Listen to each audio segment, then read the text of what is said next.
Hi everyone, my name is Michelle LeRae. I am the owner of the Spirit Guided Path and the founder of Death Doulas of Manitoba.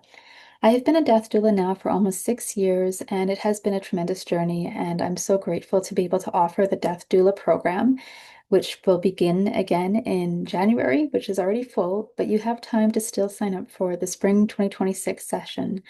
And that one will be offered online as well as in person. And so, why should you take this course? And that's a very valid question because people want to know, what can I expect after I take this course? And so it's important to know that the death doula profession is an emerging profession, which means you're not going to take this course and all of a sudden have a full-time job with this. It is a self-employment position at this time. And so if you're somebody who is very self-motivated and someone who would really like to work for yourself, this would be a great step into that realm. But I would also suggest at this time having other skills that you can offer as well. And so many death doulas might also have their Reiki practitioner training and other skills offered in the healing realm that maybe really go and be really well suited for working as a death doula. And so even working as a death doula, it would be really difficult to have it as a full-time job because you're only going to be able to take on a certain number of clients at any time.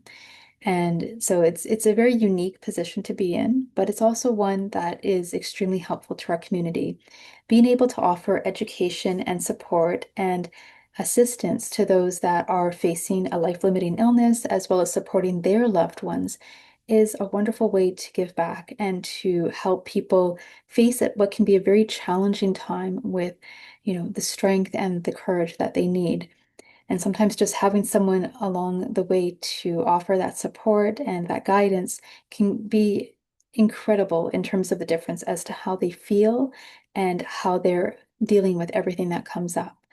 And so, what it can look like to be a death doula, often you're offering some measure of information or education, and as well as a lot of encouragement, especially with regards to trying to motivate or inspire clients to create advanced care plans, as well as to possibly work on legacy projects and having open communication and conversations with their loved ones about what they're actually going through and what the expectations are as things change. Because when someone is diagnosed with a life-limiting illness, how they might start off, shortly thereafter versus how they might actually feel about things 6 months into that time can be drastically different.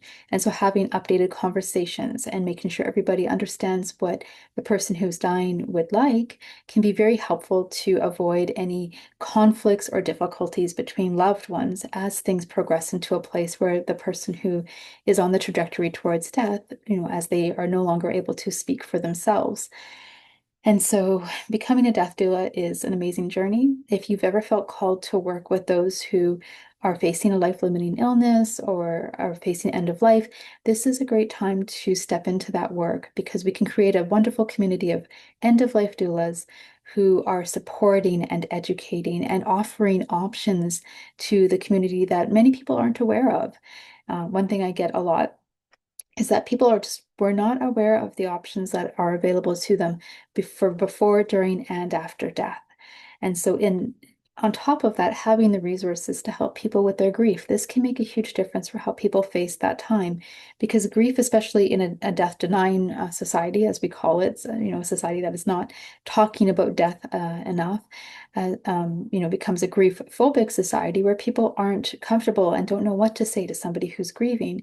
But when you can provide resources, it becomes a little less isolating because often people want to know, is what I'm feeling normal? And it usually very much is. There's no normal in grief, of course, but it's common. And if you don't know that, you sometimes feel very isolated and unsure about the feelings and experiences that you're going through. So I hope that you'll let me know if you have any questions. I love to talk about this work. I love to be a part of um, this community and helping create a community of educated, compassionate, and very caring death doulas. And if you're uncertain as to whether or not you need one, I mean, you don't have to wait until you have a life-limiting diagnosis. Sometimes talking to somebody, even just about your fear or worry about death, can really help alleviate some of the stressors that prevent you from living life fully. You don't have to wait until you are diagnosed with an illness or a chronic condition before you do create an advanced care plan or complete your will.